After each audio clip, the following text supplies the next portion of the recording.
ক্বালা রাসূলুল্লাহ সাল্লাল্লাহু আলাইহি ওয়াসাল্লাম, আল্লাহ নবী বলেন, বায়ুইনি আলা আল্লা তুশরিকু বিল্লাহি শাইআ, আমার কাছে তোমরা বায়াত হও, তোমরা আল্লাহর সাথে শিরিক করবে না। তাহলে ওই যে আবার কোরআনে বলছে নবী যা বলবে তা মানবো, নবী বলছে শিরিক করা যাবে না, তাহলে শিরিক করা সিজদা কাকে দিতে হয়? যদি মাজারে সিজদা দেওয়া হয় শিরিক। আরে শিরিক বলেন, মাজারে সিজদা দিলে সিজদা দিতে হয় কাকে? আল্লাহকে। আল্লাহ বলছে শিরিক করো না, নবীও বলছে শিরিক করো না, তো নবীর কথা কেন মানবো? আল্লাহ বলছে নবী যা দেয় এটা গ্রহণ করো।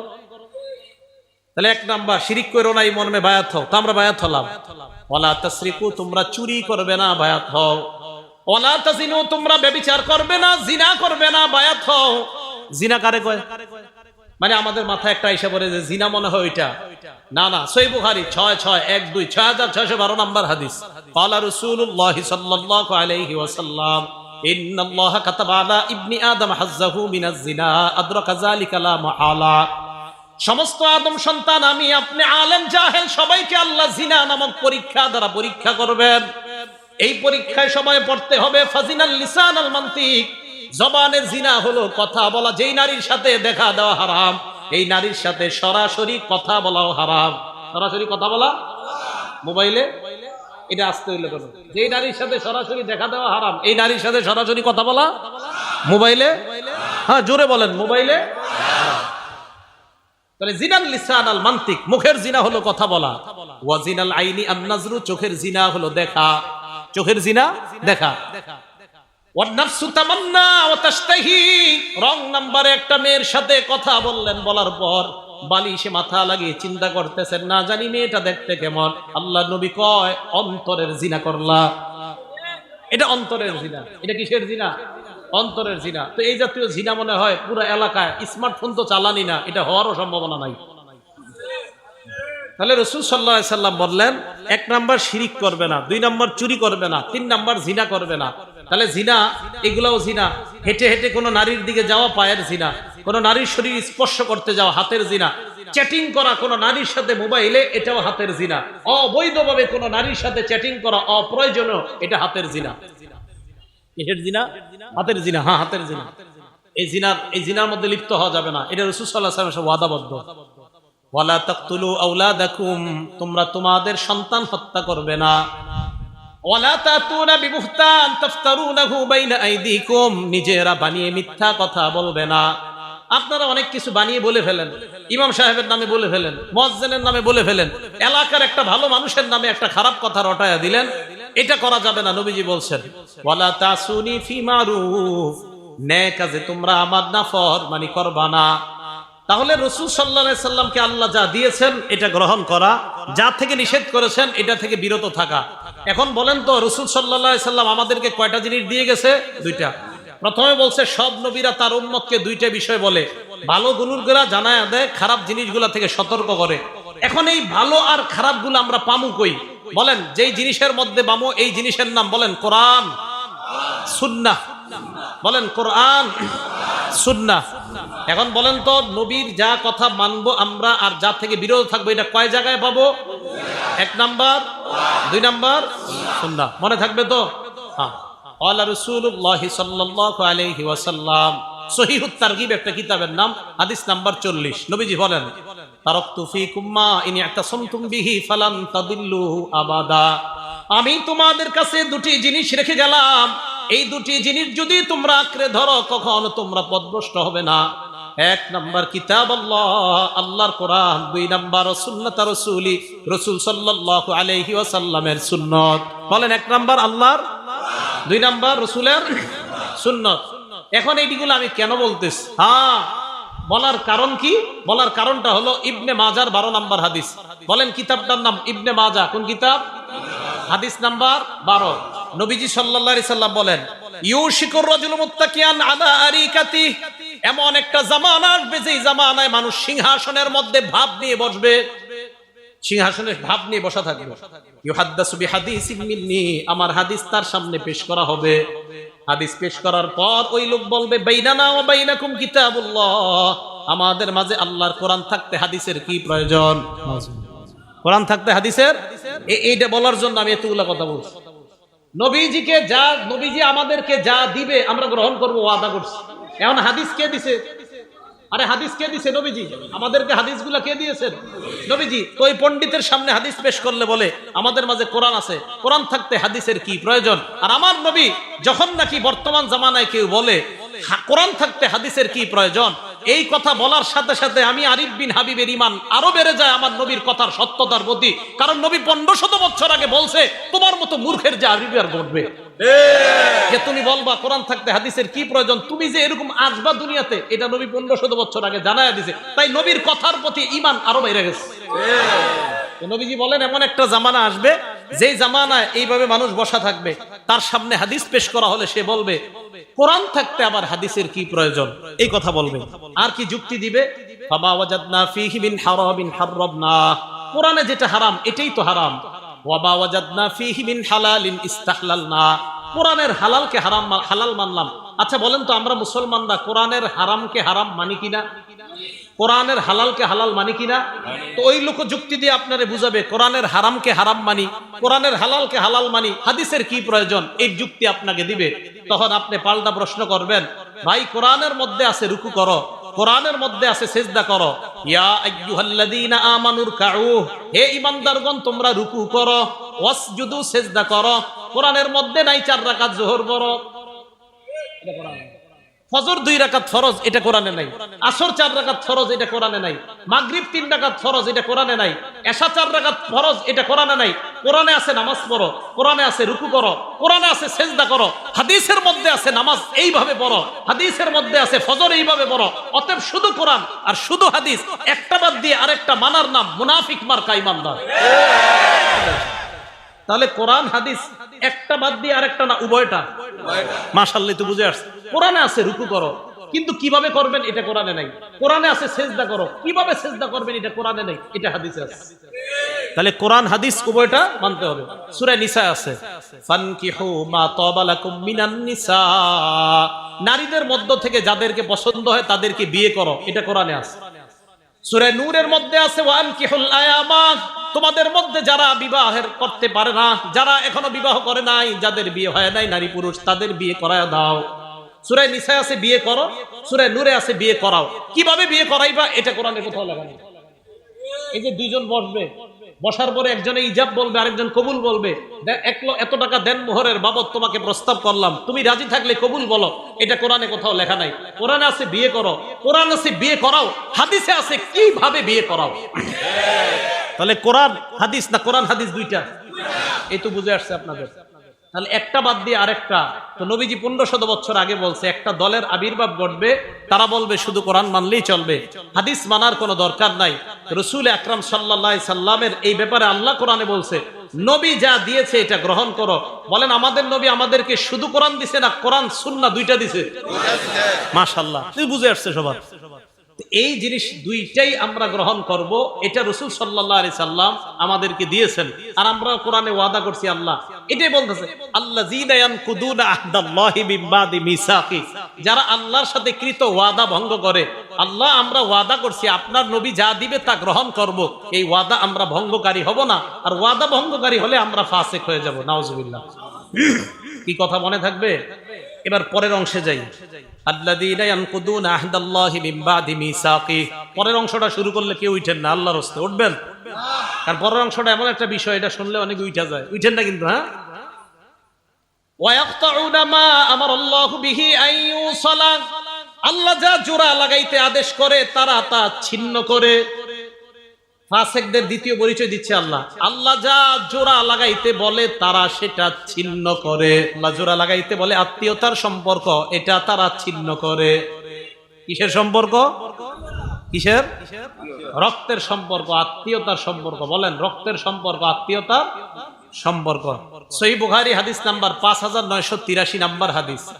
এক ব্যক্তি রাসূল আকরাম সাল্লাল্লাহু আলাইহি সাল্লামের কাছে আসছে, আসা বলে আখবিরনি বিআমালিন ইউদখিলুনিল জান্নাহ, ইয়া রাসূলুল্লাহ এমন কিছু আমল আমাকে বলেন যে আমলটা করলে আমি আল্লাহর জান্নাতের মেহমান হয়ে যাব। এই প্রশ্ন করার পর সাহাবারা বললেন ফাকালাল কওম মালাহ মালাহ, সাহাবারা বললেন এই লোকটার কি হইলো, এই লোকটার কি হইলো, কি প্রশ্ন করে? এমন আমল বলেন যে আমল করলেই জান্নাতে যাব, লোকটার কি হলো? নবীজি বলে, আরে থামো, অরবুল মালা, লোকটার প্রয়োজনীয়তা আছে তাই জিজ্ঞাসা করছে। নবী বললেন 4 আমল করবা, মরলেই জান্নাতি হবা। কয় আমল? 1, তা'বুদুল্লাহ লা তুশরিকু বিহি শাইআ, শিরিক মুক্ত ইবাদত করবা। কি মুক্ত ইবাদত? শিরিক। উলামায়ে হযরতদের কাছে আবদার করব, মানুষের পায়ে ধরে ধরে বুঝান, ভাই শিরিক করেন না। আমাদের হাজারো মুসলমানরা নামাজ পড়ে 5 ওয়াক্ত, কিন্তু সে যে শিরিক করে সে জানেও না। বিভিন্ন দিন আসলে, বিভিন্ন মাস আসলে, বিশেষ করে রজব মাস আসলে, কোন মাস? আরে কোন মাস? সামনে তো এই পদ্মা ব্রিজ না, তো পদ্মার এই পাশে কিছুটা গ্রান আছে, আর ওই পাশে তো মাশাআল্লাহ কঠিন গ্রান। গ্রান মানে গন্ধ, বেদাতের গন্ধ। বেদাতের তো গ্রান হয় না, গন্ধ। কি হয়? গন্ধ। তো দেখেন, 1 নাম্বার তা'বুদুল্লাহ, আল্লাহর ইবাদত করবা, শিরিক করা যাবে না। 2 নাম্বার তুকিমুস সালাহ, সালাত কায়েম করবা। 3 নাম্বার তুতিজ যাকাত, যাকাত আদায় করবা। 4 নাম্বার তাসিলুর রহিম, আত্মীয়তার সম্পর্ক জোড়া লাগাইবা। রক্তের সম্পর্ক জোড়া লাগাইবা, মারা যাইবা, আল্লাহ পাক তোমাকে জান্নাতের মেহমান বানায়া দিবেন। তাহলে 4 নাম্বার রক্তের সম্পর্ক, 4 নাম্বার আত্মীয়তার সম্পর্ক। এটা আল্লাহ আদেশ করছে জোড়া লাগাইতে, এটা ছিন্ন করার আদেশ করে নাই। সহিহ বুখারী হাদিস নাম্বার 5984 নাম্বার হাদিস।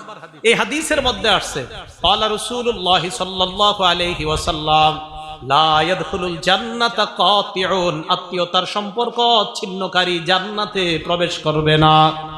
রক্তের সম্পর্ক ছিন্নকারী জান্নাতে প্রবেশ করবে না। ঢাকা 10 তলা বাড়ি করছে, তার বোন ঈদের দিন মানুষের কাছে গোশতের জন্য বসে থাকতে হয়, তার আপন বোন অন্যের কাছে খাদ্যের জন্য বসে থাকতে হয়। ঢাকা বাড়ি আছে 5 তলা 6 তলা, ভাইয়ের বোন অন্যের দাঁড়ে দাঁড়ে গিয়ে হাত পাততে হয়। আল্লাহ পাক রব্বুল আলামিন বলছে সম্পর্ক জোড়া লাগাও, রক্তের সম্পর্ক জোড়া লাগাও। এটা ছিন্ন করে যারা, তারা ফাসিক। সহিহ বুখারী হাদিস নাম্বার 5985 নাম্বার হাদিস। ক্বালা রাসূলুল্লাহ সাল্লাল্লাহু আলাইহি ওয়াসাল্লাম, আল্লাহ নবী বলেন, মান সাররাহু, যেই ব্যক্তি এটা পছন্দ করে, আইয়ুবু সাতালাহু ফি রিজকিহি, কোন ব্যক্তি যদি চায় তার রিজিকের মধ্যে বরকত হোক। রিজিকে বরকত সবাই চান? 2 নাম্বার ওয়ায়ুনসালাহু ফি ইসরিহি বা আসরিহি, কেউ যদি চায় তার হায়াতে বরকত। বলেন কয় জিনিসে বরকত? রিজিকে, হায়াতে। বলেন রিজিকে। যদি এই 2 জিনিসে কেউ বরকত চায়, নবী বলেন ফালইয়াসিল রহিমা, সেজন্য রক্তের সম্পর্ক জোড়া লাগায়, আল্লাহ তার রিজিকে এবং হায়াতে বরকত দান করবে। বলেন রিজিক আর হায়াতে বরকত দানের কয় উপায়? মানে না, উপায় একটা। রিজিক আর হায়াতে বরকত হবে একটা আমল করলে, রিজিক আর হায়াতে ভরপুর বেশি বরকত হবে একটা আমল করলে, সেটা হলো রক্তের সম্পর্ক জোড়া লাগাইলে। রক্তের সম্পর্ক জোড়া লাগাইলে রিজিকে বরকত হবে, হায়াতে বরকত হবে। এটা আজীব হাদিস শুনেন, সহিহ বুখারী হাদিস নাম্বার 5987 নাম্বার হাদিস। ইন্নাল্লাহা খালাকাল খালকা, আল্লাহ সৃষ্টি বানাইলেন, আসমান জমিন বানাইলেন। বানানোর পর হাত্তা ইদা ফারাগা মিনাল খালকি, আল্লাহ যখন সৃষ্টি থেকে অবসর হলেন, দেখেন কি, কামাতির রহিম, রক্তের সম্পর্কটা আল্লাহর সামনে দাঁড়ায় গেছে। আরে আমি আপনারা কিন্তু সম্পর্কটা এটা কেমনে দাঁড়াইছে আল্লাহ জানে, দাঁড়াইছে। দাঁড়ানোর পর আল্লাহকে বললেন, আল্লাহ হাযা মাকাবুল আইজি বিকা মিনাল খাতিআ, আল্লাহ রক্তের সম্পর্ক যারা ছিন্ন করে তাদের থেকে পানা চাওয়ার আপনি তো শ্রেষ্ঠ জায়গা, তাই আমি আপনার সামনে দাঁড়াইলাম। আল্লাহ বললেন, আমা তারদাইনা আন আসিলা মান ওয়াসালাক, তুমি কি সন্তুষ্ট না যারা তোমাকে রক্ষা করবে? আমি ওয়াদা করলাম, আমি আল্লাহ তাদেরকে রক্ষা করার ওয়াদা করলাম।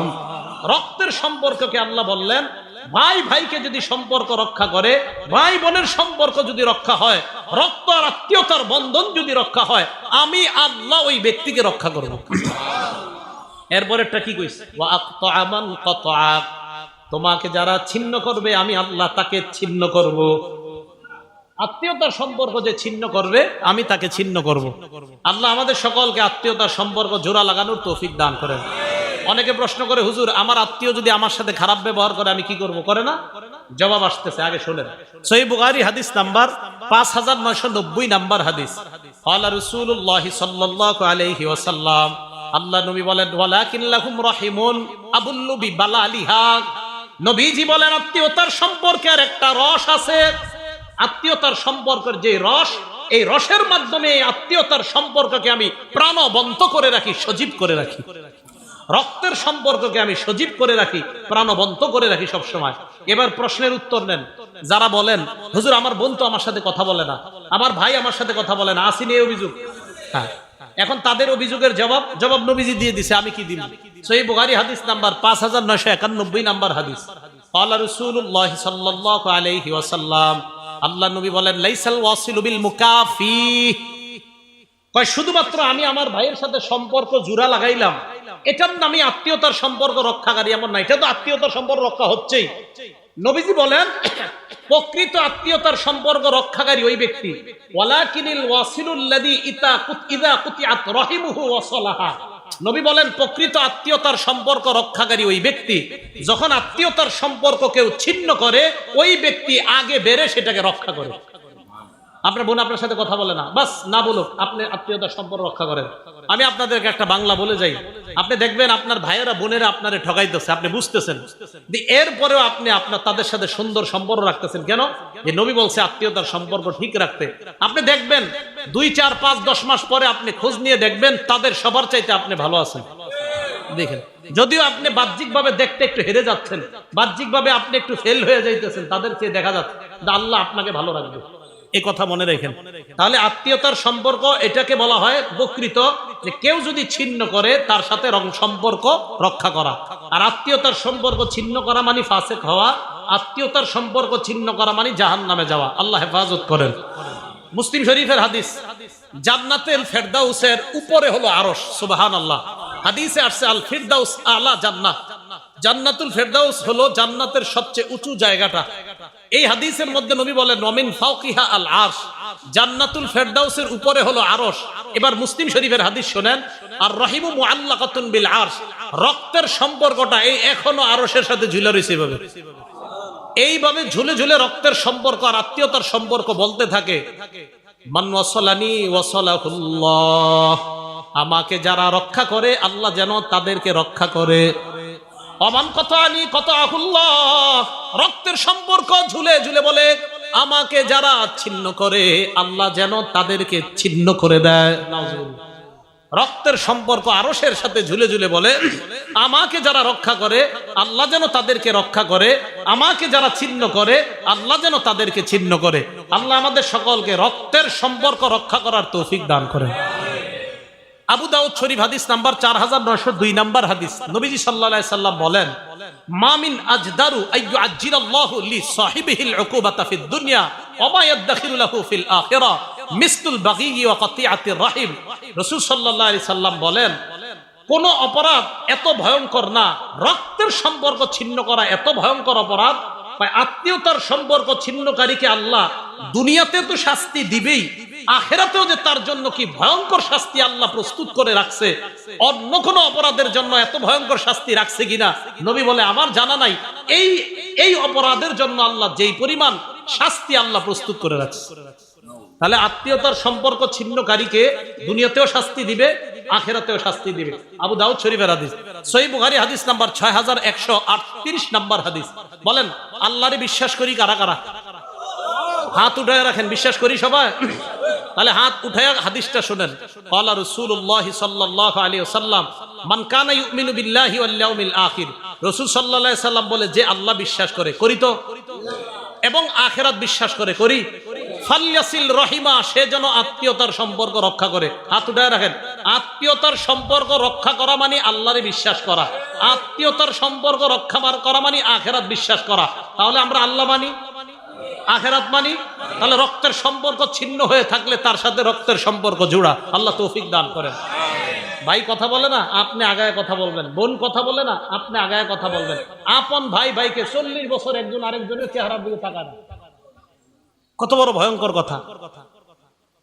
বাবা চাচার সাথে কথা বলে না দেখে ভাতিজাও চাচারে সালাম দেয় না। আরে এটা কেমন কথা? আপনার বাবা আর চাচার মধ্যে একটু দ্বন্দ্ব হয়েছে, এটা ভাই ভাইয়ের অভিমানের ব্যাপার।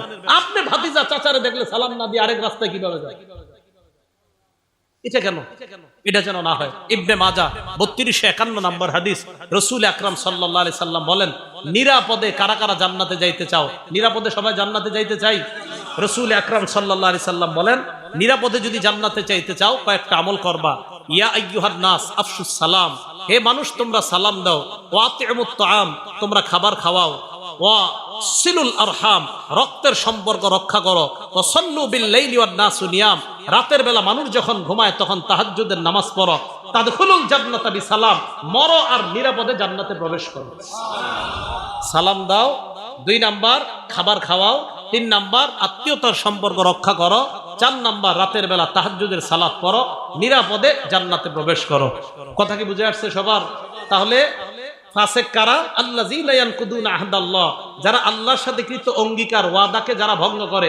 আর আল্লাহর ওয়াদা কি কি, এই ব্যাপারে আমরা নবীজির বিস্তর অনেকগুলো আলোচনা করলাম। এরপরে ওয়ায়াকতাউনা মা আমারাল্লাহু বিহি আইয়ুসালা, আল্লাহ যা জোড়া লাগাইতে বলে এটা যারা ছিন্ন করে। 3 নাম্বার ওয়ায়ুফসিদুনা ফিল আরদ, যারা জমিনে ফাসাদ সৃষ্টি করে, শান্তির পরিবর্তে যারা অশান্তি সৃষ্টি করে, তাদেরকে আল্লাহ ফাসেক বললেন। শেষে আল্লাহ বলেন উলাইকা হুমুল খাসিরুন, তারা হলো ক্ষতিগ্রস্ত। ভাই আপনাদের কাছে হাত জোর করে আবদার, আমি আপনি মরার সময় আমার আপনার নামের পিছনে যেন ক্ষতিগ্রস্ত শব্দটা লেখা না হয়, আমার আপনার নামের পাশে যেন সফল ইমানদার লেখা হয়ে যায়। আজকে এই মুহূর্ত থেকে চেষ্টা করা, আল্লাহ সফল মুমিন বানায়া কবরে যাওয়ার সময় সফল মুমিন ঘোষণা করে আমার মৃত্যুটা দিয়ে আপনি আমাকে কবরে নিয়েন, এই দোয়া আল্লাহর কাছে করা। আল্লাহ পাক রব্বুল আলামিন আমাদের সকলকে সূরা বাকারার এই আয়াতের যে শিক্ষা, 1 নাম্বার আল্লাহর ওয়াদা ভঙ্গ না করা, 2 নাম্বার রক্তের সম্পর্ক ছিন্ন না করা, 3 নাম্বার পৃথিবীতে অশান্তি সৃষ্টি না করা, এই অপরাধগুলো থেকে যেন বেঁচে থাকতে পারি, আল্লাহ তৌফিক দান করেন।